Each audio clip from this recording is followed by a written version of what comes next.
오늘도 주님과 동행하는 그런 하루가 되기를 축복합니다. 오늘 본문은 이사야 49장입니다. 너희 섬들아 내가 하는 말을 들어라. 너희 먼 곳에 사는 민족들아 귀를 기울여라. 주님께서 이미 모태에서부터 나를 부르셨고 내 어머니의 태 속에서부터 내 이름을 기억하셨다. 내 입을 날카로운 칼처럼 만드셔서 나를 주님의 손 그늘에 숨기셨다. 나를 날카로운 화살로 만드셔서 주님의 화살통에 감추셨다. 주님께서 내게 말씀하셨다. 이스라엘아 너는 내 종이다. 네가 내 영광을 나타낼 것이다. 그러나 나의 생각에는 내가 한 것이 모두 헛수고 같았고 쓸모없고 허무한 일에 내 힘을 허비한 것 같았다. 그러나 참으로 주님께서 나를 올바로 심판하여 주셨으며 하나님께서 나를 정당하게 보상하여 주셨다. 내가 태어나기도 전부터 주님께서는 나를 그의 종으로 삼으셨다. 야곱을 주님께로 돌아오게 하시고 흩어진 이스라엘을 다시 불러 모으시려고 나를 택하셨다. 그래서 나는 주님의 귀한 종이 되었고 주님은 내 힘이 되셨다. 주님께서 내게 말씀하신다. 주님께서 이렇게 말씀하신다. 네가 내 종이 되어서 야곱의 지파들을 일으키고 이스라엘 가운데 살아남은 자들을 돌아오게 하는 것은 내게 오히려 가벼운 일이다. 땅끝까지 나의 구원이 미치게 하려고 내가 너를 문 민족의 빛으로 삼았다. 이스라엘의 속량자, 거룩하신 주님께서 남들에게 멸시를 받는 사람, 여러 민족들에게 미움을 받는 사람, 통치자들에게 종살이 하는 사람에게 말씀하신다. 왕들이 너를 보고 일어나서 예를 갖출 것이며 대신들이 또한 부복할 것이니 이는 너를 택한 이스라엘의 거룩한 하나님, 신실한 나 주 하나님 때문이다. 주님께서 그의 백성에게 이렇게 말씀하신다. 너희를 구원해야 할 때가 되면 내가 너희에게 은혜를 베풀겠고 살려달라고 부르짖는 날에는 내가 그 간구를 듣고 너희를 돕겠다. 내가 너희를 지키고 보호하겠으며 너를 시켜서 뭇 백성과 언약을 맺겠다. 너희가 살던 땅이 황무해졌지만은 내가 너희를 다시 너희 땅에 정착시키겠다. 감옥에 갇혀있는 죄수들에게는 나가거라. 너희는 자유인이 되었다 하고 말하겠고 어둠 속에 갇혀있는 사람들에게는 밝은 곳으로 나오너라 하고 말하겠다. 그들이 어디로 가든지 먹거리를 얻게 할 것이며 메말랐던 모든 산을 그들이 먹거리를 얻는 초장이 되게 하겠다. 그들은 배고프거나 목마르지 않으며 무더위나 햇볕도 그들을 해치지 못할 것이니 이것은 긍휼히 여기시는 그 분께서 그들을 이끄시기 때문이며 샘이 솟는 곳으로 그들을 인도하시기 때문이다. 내가 산에서 산으로 이어지는 큰 길을 만들고 내 백성이 자유스럽게 여행할 큰 길을 닦겠다. 보아라. 내 백성이 먼 곳으로부터도 오고 또 더러는 북쪽에서도 오고 서쪽에서도 오고 아수한 땅에서도 올 것이다. 하늘아 기뻐하여라. 땅아 즐거워하여라. 산들아 노랫소리를 높여라. 주님께서 그의 백성을 위로하셨고 또한 고난을 받은 그 사람들을 긍휼히 여기셨다. 그런데 시온이 말하기를 주님께서 나를 버리셨고 주님께서 나를 잊으셨다 하는구나. 어머니가 어찌 제 젖먹이를 잊겠으며 제 태에서 낳은 아들을 어찌 긍휼히 여기지 않겠느냐. 비록 어머니가 자식을 잊는다 하여도 나는 절대로 너를 잊지 않겠다. 보아라 예루살렘아 내가 네 이름을 내 손바닥에 새겼고 내 성벽을 늘 지켜보고 있다. 너를 건축할 사람들이 곧 올 것이니 너를 파괴하는 사람과 황폐하게 하는 사람이 너를 곧 떠날 것이다. 내 눈을 들어 주위를 둘러보아라. 네 백성이 모두 모여 너에게로 온다. 나 주가 내 삶을 걸고 맹세한다. 신부가 폐물을 몸에 치장하고 자랑하듯 너는 내 백성을 자랑할 것이다. 내가 네 땅을 쳤고 황폐하게 하였고 파괴하였지만 이제는 백성이 너무 많아서 네 땅이 비좁다.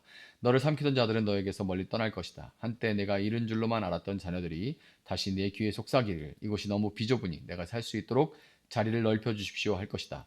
그때 너는 마음속으로 이르기를 누가 나에게 이 아이들을 낳아주었는가. 나는 자식을 잃고 더 낳을 수도 없었는데 포로가 되어 버림을 받았는데 누가 이 아이들을 키워주었는가. 나 홀로 남지 않았던가. 도대체 이 아이들이 다 어디서 왔는가 할 것이다. 주님께서 이렇게 말씀하신다. 내가 문 민족을 손짓하여 부르고 뭇 백성에게 신호를 보낼 터이니 그들이 내 아들을 안고 오면 네 딸을 업고 올 것이다. 왕들이 내 아버지처럼 될 것이며 왕비들이 내 어머니처럼 될 것이다. 그들이 얼굴을 땅에 대고 내게 엎드릴 것이며 내 발의 먼지를 닦아줄 것이다. 그때 너는 내가 주인 줄을 알 것이다. 나를 믿고 기다리는 사람은 수치를 당하지 않는다. 적군에게서 전리품을 빼앗을 수 있느냐? 폭군에게서 사로잡힌 포로를 빼내올 수 있느냐? 주님께서 이렇게 말씀하신다. 내가 적군에게서 포로를 빼어오겠으며 폭군에게서도 에게서 전리품도 빼앗아 오겠다. 나는 나와 맞서는 자들과 겨루고 내 자녀들을 구원하겠다. 너를 억압하는 자들로 서로 쳐 죽이게 하고 새 포도주 취하듯이 저들끼리 피를 나누어 마시고 취하게 하겠다. 그리고 나면 모든 사람이 나 주가 내 구원자여 내 속량자여 야곱의 전능자임을 알게 될 것이다. 아멘. 자, 혹시 삶의 어느 순간에 하나님께서 완전 우리를 잊어버리셨다. 나는 하나님께 완전히 잊혀버렸다라고 그렇게 느껴본 적이 있으십니까? 열심히 기도하고 또 기도하지만 응답이 없는 것 같을 때 최선을 다해 섬기고 헌신했지만 아무도 알아주지 않고 오히려 이런저런 오해만 돌아올 때 혹은 깊은 고난의 터널 속에서 주님 정말 거기 계십니까? 라고 이렇게 우리가 한탄하며 탄식하듯 그렇게 묻게 될 때 우리는 깊은 외로움과 함께 나는 버려졌구나, 잊혀졌구나 하는 그런 생각에 사로잡히게 되기도 합니다. 이런 상황이 바로 오늘 본문에 등장하는 이스라엘 백성들이 겪고 있던 그런 상황, 그들의 절망과 좌절감을 대변하는 그런 표현, 그런 상황이라고 할 수가 있겠습니다. 그런 상황에 빠진 이스라엘에게 오늘 49장에서 하나님은 이제 그들에게 이렇게 말씀을 시작하시는 거예요. 14절에서 시온은 이렇게 탄식합니다. 그런데 시온이 말하기를 주님께서 나를 버리셨고 주님께서 나를 잊으셨다 하는구나. 바벨론 포로 속에서 그들은 자신들이 하나님 기억 속에서 지워졌다라고 생각했습니다. 하나님은 과연 잊혀진 것 같이 이렇게 느껴지는 우리에게 무엇라고 말씀하실까요? 하나님은 시온의 탄식에 답하시기 전에 먼저 한 특별한 종의 이야기를 꺼내십니다. 1절을 보면 하나님은 이 종을 어머니의 태에서부터 지명하여 부르셨다고 말씀하십니다. 그의 이름은 뭐예요? 이스라엘이죠. 하나님은 이 종의 입을 날카로운 칼같이 만드시고 그를 갈고 닦은 화살처럼 예비하셔서 당신의 영광을 나타내실 계획을 가지고 계셨습니다. 이 종의 사명은 단순히 흩어진 이스라엘 백성들을 모으는 것을 넘어서 땅끝까지 구원을 베푸는 이방의 빛, 내가 너로 이방의 빛을 삼아 구원을 베푸시리라 하는 것이 하나님의 계획이에요. 원래 이 사명은 이스라엘 백성 민족들에게 주어진 것이었지만 열방 가운데 하나님의 영광을 드러내는 그런 제사장 나라가 되는 것, 이게 출애굽기 19장 6절에 나오는 말씀이죠. 이것이 바로 이스라엘 백성들의 사명이었어요. 그리고 그들의 정체성이었습니다.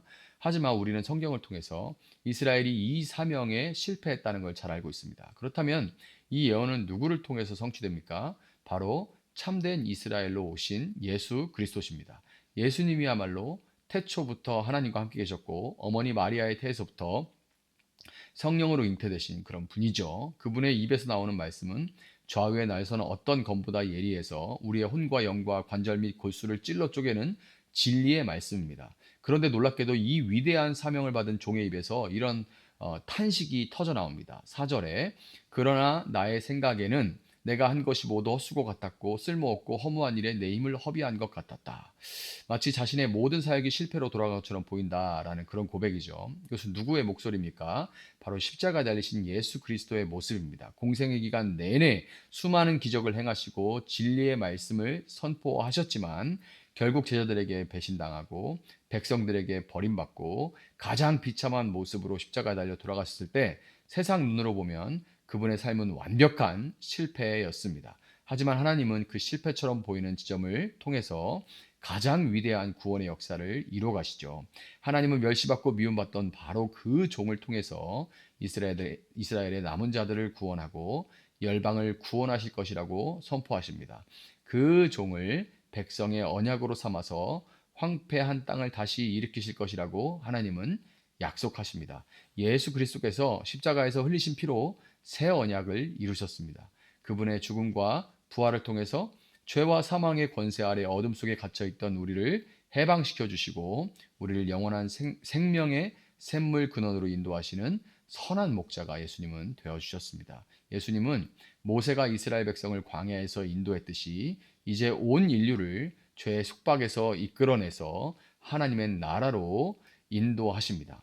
그 구원은 신임, 이 신임은 여러 가지 뭐 의견들이 있지만 이제 대부분은 오늘날의 중국어로 추정된다 그렇게 얘기를 해요. 이 신임, 즉 땅끝에 있는 자들에게까지 이르는 놀라운 구원입니다. 결국 예수님의 십자가라는 가장 큰 실패처럼 보였던 사건이 사실은 온 인류를 구원하기 위한 하나님의 가장 위대한 성공이었던 것입니다. 이제 다시 14절의 시온의 탄식으로 돌아가 보도록 하겠습니다. 뭐라고 해요? 주님께서 나를 버리셨고 주님께서 나를 잊으셨다. 이 탄식에 대한 하나님의 최종적인 대답이 15절, 16절에 나옵니다. 어머니가 어찌 제 젖먹이를 잊겠으며 제 태에서 낳은 아들을 어찌 긍휼히 여기지 않겠느냐. 비록 어머니가 자식을 잊는다고 하여도 나는 절대로 너를 잊지 않겠다. 보아라 예루살렘아, 내가 네 이름을 내 손바닥에 새겼고 네 성벽을 늘 지켜보고 있다. 아멘.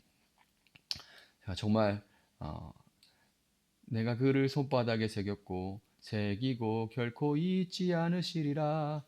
이 찬양 참 좋아하는 찬양이에요. 이 이사야 이 48, 49, 50, 51, 53장 이 계속 이어지는 이 말씀들 하나님의 이 위로와 소망과 회복의 말씀들 가운데 참 위로가 되는 찬양들이 많습니다. 세상에 이보다 더 큰 위로가 어디 있습니까? 세상에서 가장 강한 사랑이라는 어머니의 사랑조차도 혹시 자식을 잊을 수 있지만 우리 하나님은 결코 우리를 잊지 않으신다고 약속하십니다. 그 증거가 무엇입니까? 내가 너를 내 손바닥에 새겼다. 구약 시대 대제사장은 이스라엘 12지파의 이름을 보석에 새겨서 가슴에 흉패로 붙이고 하나님 앞에 나아갔습니다. 하지만 이제 하나님은 친히 당신의 손바닥에 우리의 이름을 새기셨다고 말씀하세요. 여러분, 하나님의 손바닥을 보십시오. 그것에 무엇이 새겨져 있습니까? 바로 우리를 위해 십자가에 못 박힌 예수 그리스도의 상처, 그 못자국이 새겨져 있습니다. 하나님은 예수 그리스도의 십자가 상처를 보실 때마다 바로 저와 여러분 그리고 우리를 기억하시는 겁니다. 그 상처가 바로 우리를 향한 하나님의 잊을 수 없는 사랑의 증거인 거예요. 우리가 바로 그 사랑으로 구원받아서 그리스도의 몸을 이룬 교회이며 주님께서 다시 오실 날을 기다리는 단장한 신부입니다. 우리가 잊혀졌다고 기억되지 못한다고 느낄 때, 우리의 모든 수고가 헛되다고 느낄 때 주님의 손바닥에 새겨진 우리의 이름을 여러분 생각해 보시기 바랍니다. 하나님의 손바닥에 우리의 이름이 새겨졌다는 것을 기억하시기를 바라요. 십자가의 못자국으로 확증된 그 영원한 사랑을 여러분 기억하시기를 바랍니다. 그 사랑 안에서 우리는 결코 버려지거나 잊혀질 수 없는 존재입니다. 이 변치 않는 약속을 붙들고 이 새날도 믿음으로 승리하는 저와 여러분 될 수 있기를 예수님의 이름으로 축복합니다. 잠시 기도하겠습니다. 사랑하시는 주님 감사합니다. 때로 일상에 계속해서 닥쳐오는 어려움들, 그런 곤란한 일들, 또 혼돈 속에서 하나님 우리를 기억하시지 않는다. 우리의 기도를 들어주시지 않는다. 하나님이 느껴지지 않는다. 하나님이 보이지 않는다. 라는 이런저런 생각들에 낙심하고 절망하고 좌절할 때가 참 많습니다. 그러나 하나님, 우리가 더듬어 하나님을 찾고자 할 때에도 하나님이 보이지 않아서 답답해 할 때에도 하나님은 언제나 우리를 떠나시지 않으시는 줄 믿습니다.